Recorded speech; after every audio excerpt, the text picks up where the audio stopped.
I was watching this video from Tasting History with Max Miller, and he showed this recipe and said, The very first recipe for something called a brownie is from 1896. And while it's called a brownie, it doesn't have any chocolate. Instead, it has molasses in it. So he decided not to make that recipe in favor of a newer recipe from 1904 that did have chocolate. But I decided that I am going to make this recipe. So first, let's go with the ingredients. So the powdered sugar and the egg, they're going to be self-explanatory. The butter is going to be salted because butter was salted in those days to help preserve it. The Puerto Rico molasses, nearest I can tell, Puerto Rico molasses would be dark molasses, which is the most commonly sold. If it doesn't say, it probably is dark molasses. Bread flour is just going to be all-purpose flour, and then the pecan meat cut in pieces is just going to be chopped pecans. The meat just means the edible part of it and not the shell. So the recipe said to mix them in the order given, so it would be butter, then powdered sugar, then molasses, then an egg, then the flour, and then the pecans, chopped pecans. So I'm going to do that right quick. So let's portion out the butter first. It's going to be 1/3 of a cup. I like the sticks because they're easy to portion like this.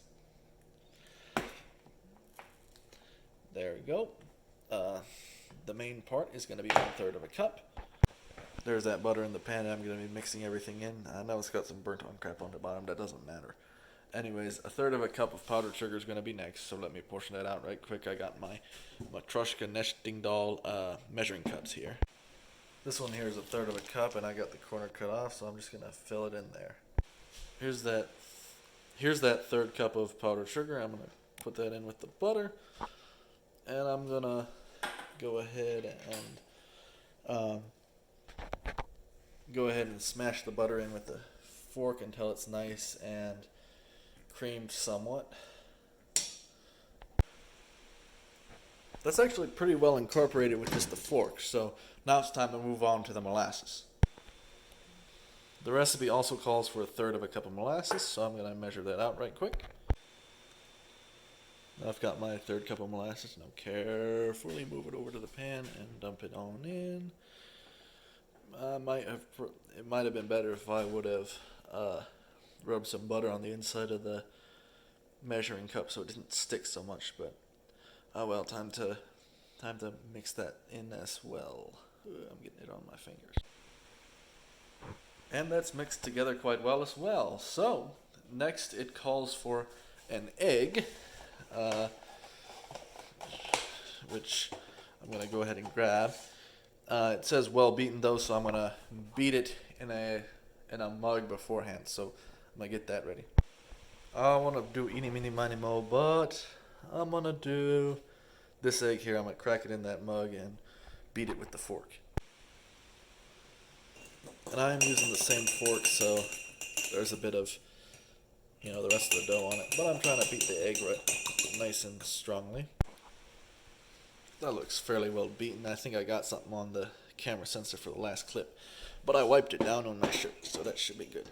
So let's put the fork back in the pan that I'm mixing everything in. And dump the eggs in. And I'm going to stir it up with that fork right quick. That molasses seems to have gotten good and stuck onto that 1/3 cup measuring cup. Luckily, I don't need it anymore because the flour is 7/8 of a cup and the chopped pecans are going to be 1 cup. So for the all-purpose flour, multiusos, it says all-purpose on the other side. It's just bilingual packaging. Anyways, I have a 3/4 cup, and then I have a 1/4 cup in filled halfway because I do not have an 1/8 cup measuring cup. So that's how I'm going to do that. And let's go ahead and dump those in. And I'm going to go ahead and mix that in with the fork right quick. That took a bit of stirring to get done with, but now it is. So now the only remaining ingredient is the 1 cup of chopped pecans. This here is 1 cup. Yes, it is. And so I'm going to measure them pecans in it.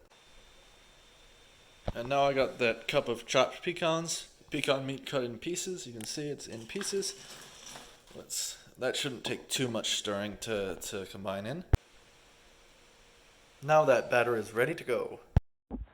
Now the recipe says it seems to bake each brownie individually. It says bake in small, shallow, fancy cake tins and garnish the top of each cake. I don't have small, fancy cake tins. I'm just going to bake it like we do modern brownies. I'm just going to bake it all in one square pan. And I am going to bake it at 350 degrees. And I'm going to check on it every maybe 10 minutes until it's cooked through. And I can stick a fork in and it come out just moist and not runny. So I already preheated the oven to 350 degrees because I was looking at my various video clips while it was preheating. So I have this here. That's the batter again. And here's my square baking dish. I know it's Le Creuset, pretty nice. I won it in a raffle. And I'm going to just scrape it with this into there. I'm going to scrape the fork off first, and then I'm going to scrape the rest of the dough into here. And we'll see how well it transfers over. So you can see that it did not actually leave very much batter behind, despite being quite sticky. Now you see it doesn't fill up the entire pan all that well, but I'm gonna give it a shot and spread it out with this. As you can see, that it is spreading out pretty well. I'm gonna cut off the recording for a second so I can have both hands. It spread out quite well. A fair bit stuck to the spatula, rubber spatula. I'm gonna taste that actually in a minute, but first I'm gonna move this into the oven. So let's go. I'm gonna go ahead and shut this off. Open the oven. There it is. I just put it in the oven. It is fairly thin, so I am gonna check on it every 5 minutes rather than 10. So let's hit that timer for 5 minutes, and I'm going to check it when that goes off. So it's going to be a little bit more than 5 minutes every time, and at 350 degrees. And we'll see how it turns out. As you can probably see, I'm tasting it. And that raw batter, it is pretty good, pretty molassesy. I can't wait to see how this turns out, how it tastes finally, once it's all the way cooked. So the first 5 minutes have passed. Let's take a look. Yeah, that's definitely nowhere near done. That looks very even gooier than it did when I put it in, which makes sense because it's warmer. So let's check on it again after another 5-minute timer. So the second 5-minute timer is going off, and it looks like it's just forming up a little bit on the edges. So, time to put a third 5-minute timer. The third 5-minute timer is done. So let's check. And it's still visibly not done yet, but it looks like it's getting a lot closer. So, let's just go for another 5-minute timer. So I believe this is the fourth 5-minute timer that's going off right now. I'm going to use the fork and poke it this time around because it looks like it doesn't quite look done, but let's pull it out. See if I can pull that rack out a little bit. There we go.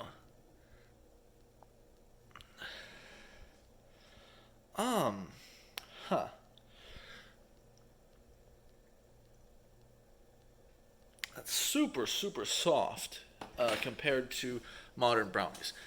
However, that fork is coming out clean, as you can see.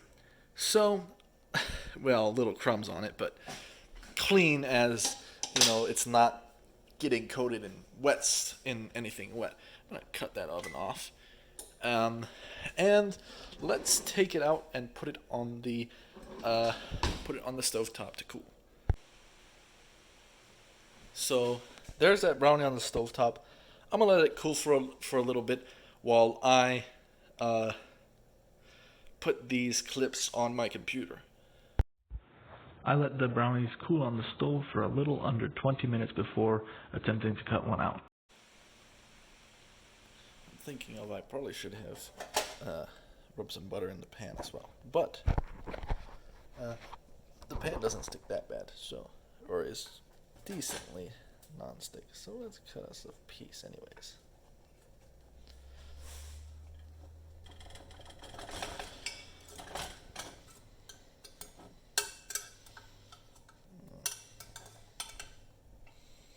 So that come out pretty easy. Nice. And I'm going to grab this other piece as well.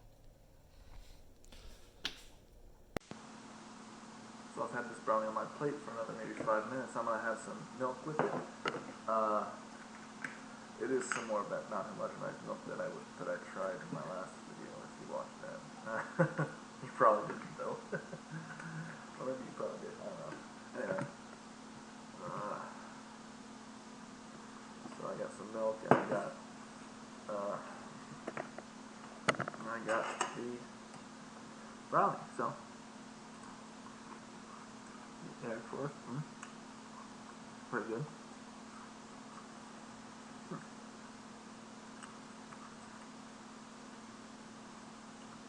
Huh.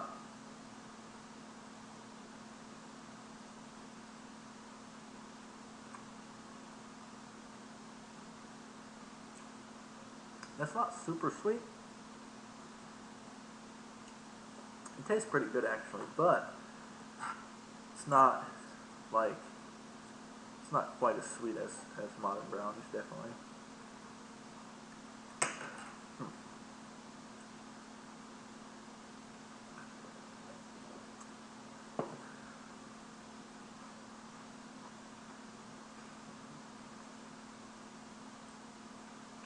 It's almost like a granola bar level. It's almost like a granola bar level of sweetness rather than dessert. Nevertheless, it is pretty good.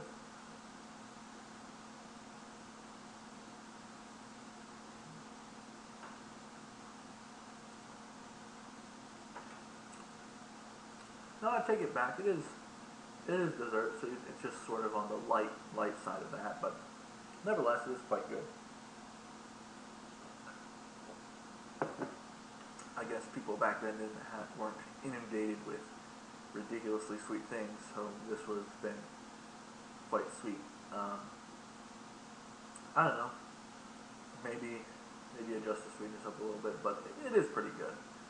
So have this. It's a little bit less. Or you could say, well, it's actually pretty good because it's not overbearingly sweet.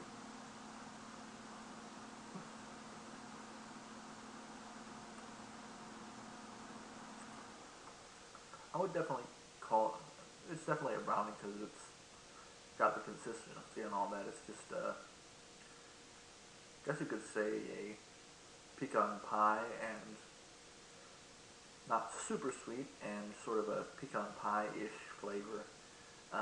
But yeah, it is pretty good.